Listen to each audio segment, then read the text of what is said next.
kami sendiri ya terus terang sangat terbantu.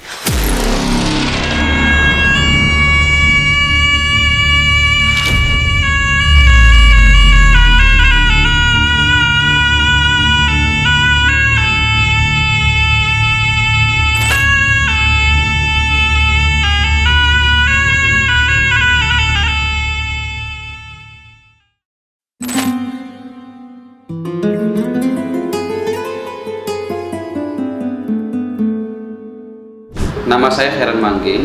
Ambo alah lamo menjadi peserta BPJS Kesehatan. Udah sekitar 4 tahun lebih, udah jalan 5 tahun.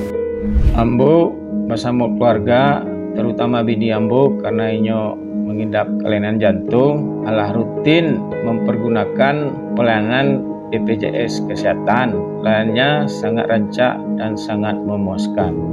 Ya prosedurnya pun tidak bisa dikatakan tidak niko-niko, tidak susah lah kan. Ya sebab apalagi ya seperti masyarakat kurang mampu ini kan setidaknya kan kalau membayar sendiri nggak ada uang. Tapi kalau ini ya alhamdulillah lah. 2017 saya menjadi salah satu penerima manfaat daripada BPJS, di mana saya divonis gagal ginjal. Pelayanan BPJS, rumor yang beredar kan seolah kurang dilayani, kurang mendapat perhatian. Tapi saat itu nggak ada seperti itu. Bahkan saya masuk ke UGD, saya mendapat fasilitas pelayanan utama.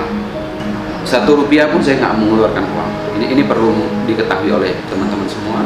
Rp1 pun saya tidak mengeluarkan uang, apalagi cuci darah selama 1 tahun, apalagi 1 minggu itu 2 hari. Mungkin di luar sana kan banyak teman-teman yang menderita ginjal kan. Mungkin jangan pesimis lah. Saya salah satu mengikuti petunjuk dokter dan alhamdulillah tercover dengan BPJS yang begitu luar biasa, sehingga hari ini kondisi saya sudah alhamdulillah normal, Mbak. BPJS is the best lah, BPJS yang terbaik dan teruslah menjadi yang terbaik. Saya juga pun mengucapkan banyak terima kasih, sudah terbantukan kami di sini. Saya rasa warga Indonesia kalau tidak memiliki BPJS sangat rugi.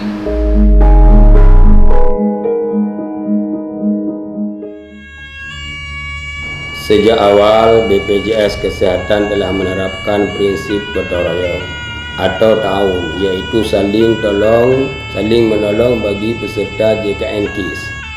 Maka dalam hal ini ta'awun atau gotong royong di dalam pelaksanaan BPJS Kesehatan alhamdulillah sudah sesuai dengan konsep ta'awun di dalam Islam.